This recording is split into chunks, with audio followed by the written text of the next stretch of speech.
Sir. మీరు ఈ మధ్య జైల్లోకి వెళ్ళారని చెప్పేసి పేపర్లో మేము చూసాము. జైల్లోకి ఎందుకు వెళ్ళారు? మీరు ఒక అడ్వకేటు, హ్యూమన్ రైట్స్ కమిషన్ దానిలో కూడా మీరు మెంబర్గా ఉన్నారు. జిల్లా హ్యూమన్ రైట్స్ కమిషన్కి అధ్యక్షులుగా ఉన్నారు. మీరు ఎందుకు జైల్లోకి వెళ్ళాల్సి వచ్చింది? కారణం చెప్పగలరా? తప్పకుండా సార్. ప్రజల్లో ఈ చైతన్యం రావాలని, మరి నా దగ్గరికి వచ్చి ఇంటర్వ్యూ తీసుకోవాలని నేను కోరుకున్నాను. ఆ ప్రకారంగానే మీరు రావడం జరిగింది. ముందుగా నేను అందరికీ చిరపరిచితురాలిని. నా పేరు రాజేశ్వరి చేబ్రోలు, హైకోర్టు అడ్వకేట్ మరియు national human rights commission organizing secretary, affiliated by international human rights commission జెనీవాలో వర్క్ చేస్తూ ఉన్నాను. హ్యూమన్ రైట్స్ అనేవి ప్రజల్లో అందరికీ చైతన్యం రావాలని, అసలు హ్యూమన్ రైట్స్ గురించి తెలుసుకోవాలని నేను వర్క్ చేస్తూ ఉన్నాను. మరియు నేను ఇంటర్నేషనల్ వైసా ఫెడరేషన్ లీగల్ సెల్ చైర్మన్గా కూడా వర్క్ చేస్తూ ఉన్నాను. మరి నాకు ఇటువంటి సిచ్యుయేషన్ రావడం అనేది నేను ఒక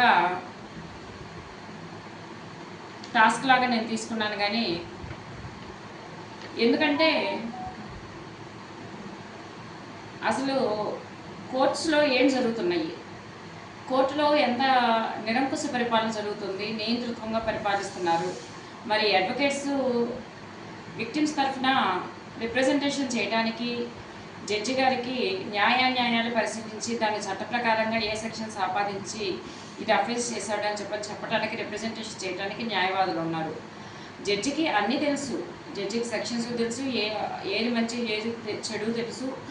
ఒక కేసు రాగానే అది ఎవరు బాధితులు, ఎవరు నేరం చేసిన వాళ్ళు అనేది జడ్జికి దాన్ని ఊహించగల కెపాసిటీ ఉంటుంది. అలాగని చెప్పనని జడ్జెసే డైరెక్ట్గా తీర్పు ఇవ్వలేరు కదా. దానికోసమే అడ్వకేట్స్ రిప్రజెంటేషన్ చేస్తారు, మరి విక్టిమ్ తరఫున మరియు డిఫెన్స్ తరఫున. కానీ మరి ఆ అడ్వకేట్సే న్యాయం కోసం పోరాడకుండా మరి 1979లో హుసేన్ ఎరా Khatun versus state of Bihar ప్రకారం న్యాయం అనేది డిలే అయ్యే కొద్దీ అది డినై అయినట్టే అని, అది లేట్ అయ్యే కొద్దీ అది తిరస్కరించబడినట్లే. ఉపయోగం ఏముంది? ఈ లోపల మనుషులు చచ్చిపోవచ్చు, ఏదైనా కావచ్చు, ఏదైనా అవ్వచ్చు. అందువల్ల న్యాయం అనేది సకాలంలో జరగాలన్నది అప్పట్లోనే 1979లో హుసేన్ ఎరా ఖాతున్ వర్సెస్ స్టేట్ ఆఫ్ బీహార్లో చెప్పడం జరిగింది. ఒకటి, న్యాయం అనేది సమాన న్యాయం పొందడం అనేది హ్యూమన్ రైట్. తనకు న్యాయం కావాలని మాత్రమే విక్టిమ్ న్యాయస్థానం ముందు పడిగాపులు కాస్తుంది. మరి ఆ విక్టిమ్కే ఒక ప్రశ్న అడగలేని, అమ్మ నాకు న్యాయం కావాలని అడగలేని దుస్థితినే కంటెంప్ట్ ఆఫ్ కోర్ట్ అని చెప్పానని గత కొన్ని సంవత్సరాలుగా మరి అదే ట్రెండ్ అయిపోవటం, జ్యుడిషియరీ గురించి మరి న్యాయవాదులు కానీ విక్టిమ్స్ కానీ భయపడటం అనేది కడుసోచనీయం. కంటెంప్ట్ ఆఫ్ కోర్ట్ అంటే ఒక విక్టిము తన కోసము కేసు ఒక లాయర్ ద్వారా వకాలత్ తీసుకొని తనకు డబ్బులు ఉన్నాయో లేవో, మరి కాళ్ళు పట్టుకుంటుందో, మరి అడ్వకేట్స్ హెరాస్మెంటే పడుతుందో, మరి ఏం పడుతుందో, ఒక కేసు కోసం వచ్చి వకాలత్ వేయించి సాక్ష్యాలన్నీ తను తెచ్చుకొని మరి ట్రైల్కి వచ్చేసరికి తన సగం ప్రాణం బక్క చిక్కిపోయి ట్రైల్కి వచ్చినాక ఈ అడ్వకేట్స్ తారుమారుల వలన ఈ అక్యూజ్ని ప్రెజెంట్ చేయకపోవడం వల్ల కానీ, కోర్టు కానిస్టేబుల్స్ సమన్స్ తొందరగా సంవత్సరాల తరబడి ఇస్తున్నందువల్ల కానీ, మరి దాని వెనకాల పోలీస్ కేసుల్లో ఏపీపీ పాత్ర 100% ఉంది.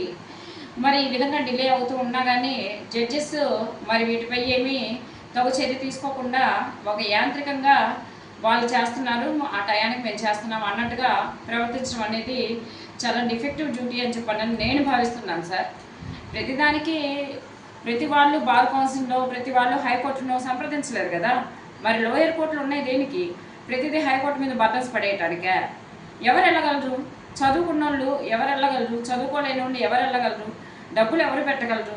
ఎవరు పిటిషన్స్ వేయగలరు? హైకోర్టు దాకా ఎవరు ప్రయాణం చేయగలరు? అక్కడ ఎలా నడపగలరు?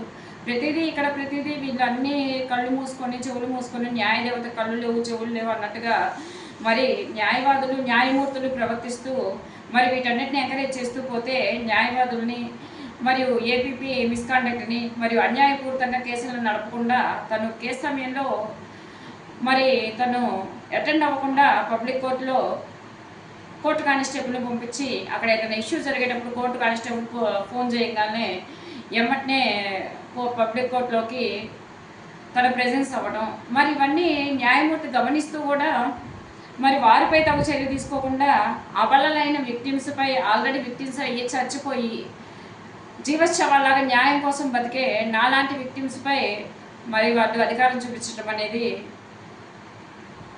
నేను ఖండిస్తున్నానండి. ఇకపై నాకు జరిగిన విషయం చెప్పాలంటే, నేను విక్టిమ్గా నా పేరు గోనుగుంట రాజేశ్వరి.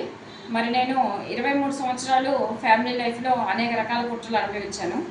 కానీ లా పరంగా ఇవాళ కొడితేనో దూషిస్తూనో వెరబుల్ అబ్యూజ్ చేసినా కానీ కొట్టినా కానీ ఒక భార్యకి ఇష్టం లేకుండా మరి కాన్జుగల్ లైఫ్ లీడ్ చేయడానికి బలవంత పెట్టినా కానీ మరి అవన్నీ అఫెన్స్ అని చెప్పన్నానని నాకు ఇవాళ చట్టం చదువుకుంటే కానీ తెలియదు. అనగా 43 ఏళ్ళ దాకా నాకు తెలియదు. అలానే ప్రతి ఆడపిల్లకి తెలియదు. ప్రతి ఆడపిల్లని కూడా వాళ్ళ అత్త వాళ్ళ ఇంటికి పంపించేటప్పుడు అమ్మ అత్త వాళ్ళ ఇంట్లో ఏమన్నా కానీ ఊరుకో, ఎవరేం చేసినా కానీ ఊరుకో, ఎవరు ఎదురు చెప్పొద్దు, భర్త ఒక మాట తిట్టినా ఒక మాట కొట్టినా ఊరుకో అని చెప్పే పంపిస్తున్నారు. నా జనరేషన్కి నాకు కూడా అదే చెప్పి పంపించారు. మరి అవన్నీ న్యాయ ప్రకారంగా చట్ట ప్రకారంగా అవన్నీ అఫెన్స్ అని మరి నా తల్లిదండ్రులకి తెలియవు, నా తల్లిదండ్రులు లాంటి ఎంతోమందికి తెలియవు, మరి నాలాగా కాపురాలు చేస్తున్న ఎంతోమందికి తెలియవు. చదువుకున్న గ్రాడ్యుయేట్స్ చాలామంది ఉంటారు నాకన్నా ఆస్తి అంతస్తులో ఉన్న వాళ్ళు ఉంటారు, కానీ న్యాయం గురించి తెలియదు. అందుకే ఈ మధ్య చంద్రబాబు నాయుడు గారు మరి పాఠ్యపుస్తకాల్లో ఈ చట్టం గురించి న్యాయం గురించి పాఠ్యపుస్తకాల్లో మొదటి నుంచి రావాలని చెప్పానని మరి ఆ జీవో కూడా పాస్ చేయడం జరిగింది. మరి అది ఎంత తొందరగా వస్తే అంత సమాజానికి మేలు చేసిన వాళ్ళు అవుతారు. మరి జ్యుడిషియరీ గురించి మరి చట్ట వ్యవస్థ గురించి మరి ప్రజలందరూ చిన్నపిల్లలప్పటి నుంచే తెలుసుకోవాల్సిన అవసరం ఎంతైనా ఉంది. ఎందుకంటే చిన్నపిల్లలప్పటి నుంచి కూడా ప్రతి చర్య కూడా మానవుని ప్రతి చర్య, ప్రతి చూపు, ప్రతి మాట చట్టంతో సంబంధమై ఉంటుంది. ఎవరు ఎలా పడితే అలా చూడటానికి కానీ, ఎలా పడితే అలా మాట్లాడటానికి కానీ, ఎలా పడితే అలా వ్యాఖ్యానించడానికి కానీ లేదు. సామాన్య ప్రజలు బయట టీ కొట్ల దగ్గర కూర్చోనో, ఆడవాళ్ళు బయట కూర్చోనో ఎలా పడితే అలా మాట్లాడేసుకుంటూ ఉంటారు. అవన్నీ అఫెన్స్ అని వాళ్ళకి తెలియదు. ఇప్పుడు ఒక చిన్న గొడవ వస్తే మరి మీదకి వచ్చి కొట్టేసుకోవటాలు, తన్నేసుకోవటాలు, బూతులు మాట్లాడేసుకోవటాలు చేస్తూ ఉంటారు. ఇవన్నీ చట్ట ప్రకారంగా చాలా నేరం. మరి అవన్నీ ఆడవాళ్ళు అంతేలే, మగవాళ్ళు అంతేలే అనుకోవటానికి లేదు. మరి సమాజంలో ఇంకా చదువు ఎక్కడికి పోతుంది, సంస్కారం ఎక్కడికి పోతుంది? మరి చదువుకున్న వాళ్ళు కూడా చట్టం గురించి న్యాయం గురించి తెలుసుకోలేకపోతే ఈ సమాజం ఎక్కడికి పోతుంది, యూత్ ఎక్కడికి పోతుంది? మరి యూత్ ఎంత చదువుకున్న వాళ్ళు సాఫ్ట్వేర్ ఇంజనీర్లు కూడా మరి పోలీస్ స్టేషన్స్కి వచ్చి తనకు కావాల్సిన న్యాయం చేయించుకోలేకపోతున్నారు, ఎఫ్ఐఆర్ కట్టించుకోలేకపోతున్నారు. వాళ్ళ ఒక పెద్దోళ్ళని తీసుకొని వచ్చి పోలీస్ స్టేషన్ ఇలానే నడుస్తాయి. వాళ్ళకి వెనకాల నుంచి చేతులు కలిపితేనే పళ్ళు నడుస్తాయి అని చెప్పాలని పెద్దోళ్ళు చేయటం, మరి యూత్ కూడా అలానే చేయటం. మరి ఇదే ట్రెండ్ ఇలానే వెళ్ళిపోతూ ఉంటే రేపు మన ఫేస్బుక్లో వచ్చింది, మీ కుటుంబంలోనే ఇలా జరిగితే ఏంటి అని ప్రశ్నలు ఈ మధ్య ఫేస్బుక్లో చాలా హల్చల్ అయినాయి. మరి వీటన్నిటికి సమాధానాలు ఏం చెప్తారు మరి పోలీస్ వ్యవస్థ కానీ, జ్యుడిషియరీ వ్యవస్థ కానీ? ఇక నా విషయానికి వస్తే మరి నేను 2019 డిసెంబర్ 7న 498 రిజిస్టర్ చేయడం జరిగింది. మరి 2020 జనవరిలో దానికి సీసీ నెంబర్ ఇవ్వడం జరిగింది 189/20గా. మరి ఫ్యామిలీ కేసుల్లో ఒక ఫ్యామిలీ చిత్రమైపోయి ఒక భార్య, భర్త, బిడ్డలు దూరం అయిపోయి మరి నేను 2018లో సోన్స్ అడ్వకేట్ ద్వారా నేను లోక్ అదాలత్లో పెట్టుకోవడం జరిగింది, చీరాల లోక్ అదాలత్లో. మరి నేను ఇలాగా కుట్ర చేయబడి బయటకు పంపించబడ్డాను.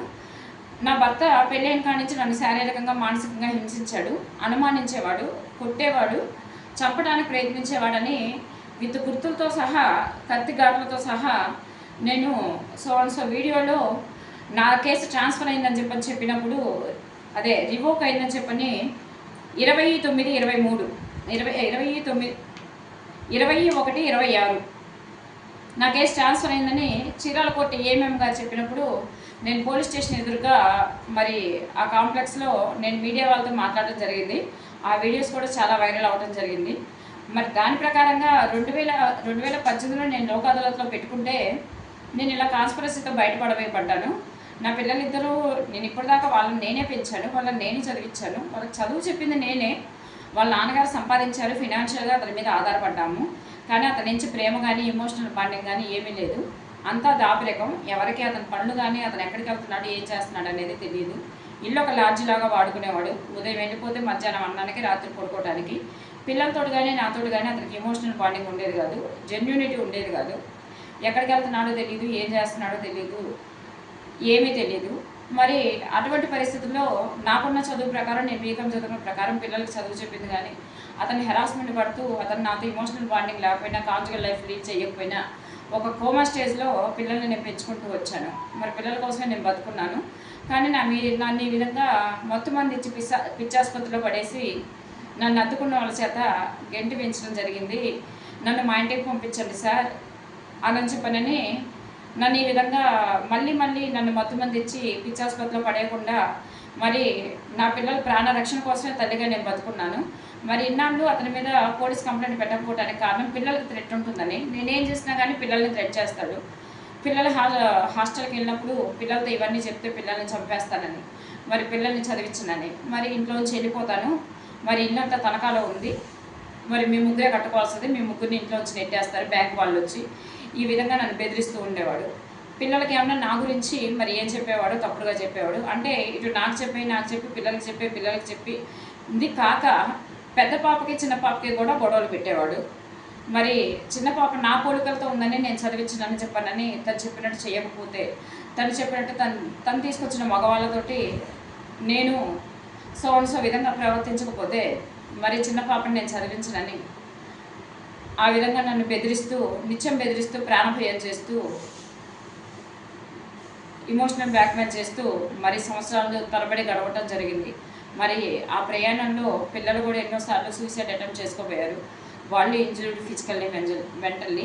మరి ఇవన్నీ నేను అప్పట్లో కుట్టిగారైనా అప్పట్లో లోకాదాలత్ జడ్జి కుట్టిగారితో చెప్పడం జరిగింది. మరి కుట్టిగారిని నమ్మి 4 సార్లు 5-6 సార్లు లోకాదాలత్లో వాయిదాలు జరగగా మరి నా తల్లిదండ్రి మీద కూడా నేను లోకాదాలత్లో నా తల్లిదండ్రి మీద కూడా నేను ఎక్యూజ్డ్గా చూపించడం జరిగింది. మరి నా తల్లిదండ్రి, నా భర్త అందరూ వచ్చారు 4 వాయిదాలకి. ఒక వాయిదాకు పిల్లల్ని తీసుకున్నామంటే పిల్లల్ని తీసుకొని వచ్చారు. మరి నా తల్లిదండ్రి, నా భర్త నా గురించి అబ్యూజ్డ్గా మాట్లాడటం జరిగింది, రాంగ్ ఎలిగేషన్స్ పెట్టడం జరిగింది. మరి ఆ రాంగ్ ఎలిగేషన్స్ అన్నీ కుట్టిగారు నమ్మలేదు సరికదా, వాళ్ళని తీవ్రంగా మందలించారు, ఖండించారు వారి మాటల్ని.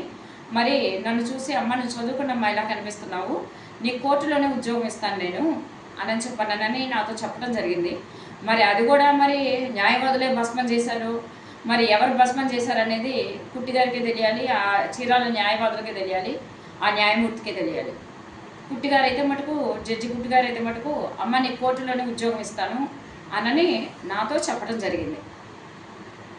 మరి సరే సార్ నేను చేస్తాను అని చెప్పని అన్నాను.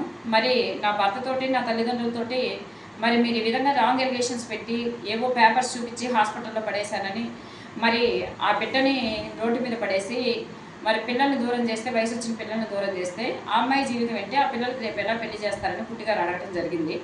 దానికి సమాధానం లేదు వాళ్ళ దగ్గర. మరి ఇలాంటి పేపర్సు మీరు మామూలు ప్రజలకు చూపించవచ్చు. ఇలాంటివి మీరు ఒక కోర్టులో న్యాయమూర్తులు, న్యాయవాదులు ఎదురుగా ఉన్నారు. మరి ఇలాంటి పేపర్సు మీకు మెంటల్ కండిషన్ బాగలేదని మీ అత్తగారు, మామగారి మీద, నీ మీద కూడా మేము చాలా రకాలు సృష్టించగలము. ఇక్కడ ఏది నిజమో ఏది అబద్ధమో నువ్వు సామాన్య ప్రజల ముందు మాట్లాడట్లేదు, ఒక న్యాయమూర్తి ముందు మాట్లాడుతున్నావు అని చెప్పని నీ కోర్టులోనే ఉద్యోగం ఇస్తాను సరైన అమ్మ అని నన్ను అడగడం జరిగింది. కానీ దురదృష్టవశాత్తు మరి అన్నాను కాబట్టి మరి అవకాశం కూడా ఎవరికి దూరం చేసి పుణ్యం కట్టుకున్నారనేది ఆ న్యాయ దేవతకే తెలియాలి. సరే మరి నా బిడ్డల్ని తీసుకురమ్మని చెప్పంటే 4వ వాయిదాకి నా ఇద్దరిని తీసుకొని రావడం జరిగింది. మరి నా బిడ్డల చేత అబద్ధాలు బొంకిచ్చాడు నా భర్త. మరి అబద్ధాలు బొంకిచ్చినా కానీ మరి న్యాయమూర్తి కుట్టిగారు పిల్లల్ని అమ్మ మీరు మేజర్లు అవుతున్నారు, మేజర్లు అయ్యారు, మీకు ఇంట్లో విషయాలన్నీ తెలుసు, మంచి చెడు ఏంటో కూడా తెలుసు, మీకు మీ ఇద్దరు మొహం, మీ అమ్మ మొహం చూసి మీకు ఇంకా వాయిదా ఇస్తున్నాను, దాని ప్రకారంగా మీరు ఆలోచించుకొని మీ అమ్మని కలిసి అసలు మీ అమ్మ బాధ ఏంటి, మీ అమ్మకి ఏం జరిగింది, మీ అమ్మకి ఏం కావాలి అన్నది అడిగి రండి, మీ ముగ్గురు మొహం చూసి ఇంకో వాయిదా ఇస్తున్నానని ఇంకో నెలకి ఇంకో వాయిదా ఇచ్చారండి. ఆ వాయిదాకి మరి పిల్లల్ని పంపించలేదు నా భర్త. పంపించలేదు సరే కదా, ఒక లాయర్ గారి చేత మళ్ళీ నోటీస్ పంపించాడు. మరి నా భార్యకి మెంటల్ కండిషన్ బాగలేదు, ఆమె వల్ల మాకు ప్రాణభయం ఉంది, చుట్టుపక్కల వాళ్ళకి ప్రాణభయం ఉంది. ఆమెని కోర్టు వారే వైజాగ్ మెంటల్ హాస్పిటల్లో చేర్పిస్తే కోర్టు వారికి మేము ఫీజు చెల్లిస్తాము అని చెప్పానని పంపించడం జరిగింది. మరి ఇవన్నీ పెట్టుకొని నేను ఇవాళ 498 ఎవిడెన్స్ దాఖలు చేయడం జరిగింది. మరి వీటన్నిటిని గుక్క తిప్పుకోలేక మరి న్యాయస్థానంలో ఒక ఆడపిల్లకి, చదువుకున్న ఆడపిల్లకి మరి ఇలాంటి రాంగ్ ఎలిగేషన్స్ తోటి వదిలించుకోవడానికి ప్రాణభయం అని, మెంటల్ ఇల్నెస్ అని, అడల్టరీ గ్రౌండ్స్ని, మరి వయసులో ఉందని, అందంగా ఉందని అడల్టరీ గ్రౌండ్ని, ఆస్తి ఉందని వదిలించుకోవడానికి మెంటల్ ఇల్నెస్ గ్రౌండ్ని, ఇవన్నీ ఆపాదించుకొని ఇద్దరు ఆడపిల్లల జీవితాన్ని, ఒక తల్లి జీవితాన్ని భస్మం చేస్తుంటే ఒక న్యాయవాది దాన్ని ఖండించకుండా లోక్ అదాలత్లోనే దాని సమస్య పరిష్కరించకుండా దాన్ని ప్రొలాంగ్ చేసేసేసి మరి చేశారు అంటే చీరాల న్యాయస్థానంలో అసలు చదువుకున్న వాళ్ళు ఎవరున్నారు, విజ్ఞులు ఎవరున్నారు, అసలు ప్రుడెన్షియల్ పర్సన్ ఎవరున్నారు, ఏ న్యాయవాది ఉన్నారు? నాలాంటి ఒక అమ్మాయికి న్యాయం జరగలేదు 2018లోనే అని చెప్పానంటే మరి ఆ పిల్ల న్యాయవాది అయ్యి ఇవాళ కేసు నడుపుకుంటున్నా కానీ న్యాయం చేయకుండా మరి అడ్డగిస్తూ, నాకు లేనిపోయిన అన్యాయాలు చేస్తూ, నాకు కుట్రలు చేస్తూ చేస్తూ ఉన్నా కానీ నేను చచ్చి బతికి, నేను లేచి బతికి పోరాడుతూ ఉన్నాను న్యాయం కోసం అని చెప్పానంటే మరి ఇలాంటి ఎదురు మరి కాన్స్పిరసీస్ జరగటం అనేది సాధారణం. మరి దాన్ని నేను ఎదుర్కొన్నప్పుడే ప్రజలు అనేది నన్ను గుర్తిస్తారు, న్యాయం అనేది నాకు జరుగుతుంది అనేది నా అభిప్రాయంగా నేను గర్వపడుతున్నాను సార్. మరి దాని ప్రకారం నా 498 కేసు 2020 నుంచి జరుగుతూ ఉంటే 3 సంవత్సరాల సమన్స్ ఇవ్వడం జరిగింది. అసలు ఎందుకు 3 సంవత్సరాల సమన్స్ ఇవ్వాలి? కోర్టు సీసీ నెంబర్ అవ్వగానే ఫస్ట్ సమన్స్ రాగానే అక్యూజ్డ్ అనేది హాజరవ్వాలి, ట్రయల్ అనేది స్టార్ట్ అవ్వాలి. అక్యూజ్డ్కి ఎందుకు మరి 3 సంవత్సరాలు 4 సంవత్సరాలు ఇస్తున్నారు? అది కూడా ట్రయల్కి రావడానికి నేను జూనియర్ అయినాక 2023 ఏప్రిల్లో నేను జూనియర్ అయినాక నీలకంఠన్ రెడ్డిని పట్టుకొని పోలీస్ స్టేషన్లో నేను చాలాసార్లు బతిలాడటం జరిగింది. ఇప్పుడు 3 ఏళ్ళు దాటిపోయింది, 3.5 సంవత్సరం అయింది, ఎప్పుడు ట్రయల్కి వస్తుంది అని. ఇంకా సబబేను, ఇంకా ట్రయల్కి తేవచ్చు అని చెప్పానని మాట్లాడడం జరిగింది నీలకంఠన్ రెడ్డి. అంటే ప్రతి కేసులో నాది ఒక కేసు నడుస్తుంది 179/23. మరి ఆ కేసులో కూడా 2020 నుంచి ఇప్పటిదాకా 3 సంవత్సరాలు సమన్స్ ఇచ్చారు. ఇప్పుడే ట్రయల్కి వచ్చింది ఎగ్జామినేషన్కి. మరి 3 సంవత్సరాలు 4 సంవత్సరాలు సమన్స్ ఇవ్వడం అనేది ఏ పుస్తకంలో రాసున్నది, ఏ లా పుస్తకంలో రాసున్నది? మరి ఎవరి డిస్క్రిప్షన్ ప్రకారం జరుగుతుంది? ఇది ఒక ట్రెండ్ లాగా ఎందుకు మారిపోయింది? మరి ఇది హ్యూమన్ రైట్స్ వ్యతిరేకం అని చెప్పనని నేను గంటాపదంగా వాదిస్తున్నాను. హ్యూమన్ రైట్స్ ఏంటంటే ప్రాణభయం లేకుండా జీవించే హక్కు, మరి సమాన న్యాయం పొందే హక్కు. మరి ఏం జరుగుతుంది ఇక్కడ? ప్రాణభయంతో ఒక 498 కేసులో ఒక 10 సంవత్సరాల నుంచి మరి నేను నడుపుకుంటూ ఉన్నానంటే మరి నాకు ఎంత ప్రాణభయం ఉందంటారు? మరి ఇది న్యాయమూర్తులు, న్యాయవాదులు ఆలోచించక్కర్లేదా? మరి ఇది హ్యూమన్ రైట్స్కు భంగం కాదా? మరి హ్యూమన్ రైట్స్ కింద ఉన్నాయా జ్యుడిషియరీ, హ్యూమన్ రైట్స్ పైన ఉన్నాయా జ్యుడిషియరీ? పోలీస్ వ్యవస్థ అయినా, జ్యుడిషియరీ వ్యవస్థ అయినా హ్యూమన్ రైట్స్ తర్వాతే. హ్యూమన్ రైట్స్ని కాపాడటానికే, హ్యూమన్ రైట్స్కి భంగం కలగకుండా వాళ్ళకి న్యాయం కలగటానికే ఈ జ్యుడిషియరీ వ్యవస్థ అనేది, పోలీస్ వ్యవస్థ అనేది పనిచేయాలి. కానీ ప్రస్తుత ప్రపంచంలో ప్రపంచం మొత్తానికి కూడా పోలీస్ వ్యవస్థ అధికారికంగా హైలైట్ అని, జ్యుడిషియరీ వ్యవస్థే లాస్ట్ మాట అని చెప్పన్నట్టుగా ప్రపంచంలో సృష్టీకరించబడిపోయింది. ఎందుకంటే హ్యూమన్ రైట్స్ ఉమెన్ కమిషన్స్ మూలబడిపోయినాయి. ఉమెన్ కమిషన్స్లో మరి ఉమెన్ కమిషన్స్గా ఉన్నారు, అధికారులు ఉంటున్నారు, జీతాలు తీసుకుంటున్నారు. మరి ఉమెన్స్కి ఇన్ని అన్యాయాలు ఎందుకు జరుగుతున్నాయి? ఉమెన్స్ కమిషన్స్ వైపు ఎందుకు వెళ్ళట్లేదు, ఎందుకు అడిగేయట్లేదు? నావే 2 పిటిషన్స్ ఉంటే దాని దగ్గర నుంచి సమాధానం లేదు నాకు. ఉమెన్ కమిషన్ నుంచి నాకు రిప్లై లేదు, సమాధానం లేదు. Human rights commission, state human rights commission 2023 నుంచి భూస్థాపితం అయిపోయింది. దానిలో అధికారులు లేరంట, దానిలో ఏమీ లేదు. దానిలో మరి నావే కోర్టు హెరాస్మెంట్స్ గురించి మా పీడీఎం గారు, వెంకటవాహిని మేడం గారు హ్యూమన్ రైట్స్కి, ఉమెన్ కమిషన్కి పెట్టుకోమంటే మరి ఆ మేడం గారి సలహా మేరకు నేను హ్యూమన్ రైట్స్కి, ఉమెన్ కమిషన్కి నేను అడ్వకేట్స్ హెరాస్మెంట్ గురించి పెట్టడం జరిగింది. మరి వాటికి కూడా రిప్లై లేదు. అసలు స్టేట్ హ్యూమన్ రైట్స్ ఎందుకు ఉన్నాయి? అసలు ఇవి ఎప్పుడు పనిచేస్తాయి? మరి ఆ హ్యూమన్ రైట్స్ అనేవి పనిచేయాలని మరి జ్యుడిషియరీ వ్యవస్థ మరి ఈ ట్రెండ్ ప్రతిదీ మాకు సంబంధం లేదు అని మాట్లాడే జ్యుడిషియరీ వ్యవస్థ, మరి పోలీస్ వ్యవస్థ మాదే పై చెయ్యి అని చెప్పనే పోలీస్ వ్యవస్థ మీద ఒక గొడ్డలు పెట్టగా హ్యూమన్ రైట్స్ అనేవి, ఉమెన్ కమిషన్ అనేవి ముందుకు రావాలని పనని ఒక నేషనల్ హ్యూమన్ రైట్స్ యాక్టివిస్ట్గా మరియు హైకోర్టు అడ్వకేట్గా మరియు 10 సంవత్సరాల ఈ జస్టిస్ సిస్టమ్ అనగా పోలీసు వ్యవస్థ మరియు జ్యుడిషియరీ వ్యవస్థ బాధితురాలుగా నేను తెలుగుదేశం ప్రభుత్వాన్ని ప్రార్థిస్తూ మరి నేను గంటాపదంగా మరి హెచ్చరిస్తూ ఉండటం జరిగింది. మరి నేషనల్ హ్యూమన్ రైట్స్ ఆర్గనైజింగ్ సెక్రటరీగా రావాలని, మరి బాధితులైన మహిళల్ని మీరు కాపాడాలని చెప్పనని జ్యుడిషియరీ వ్యవస్థ అధికార దుర్వినియోగంపై మరియు పోలీస్ వ్యవస్థ ప్రొఫెషనల్ మిస్కాండక్ట్పై మీ పై చేయి కావాలని నేను కోరుకుంటున్నాను సార్. దానికి నేనే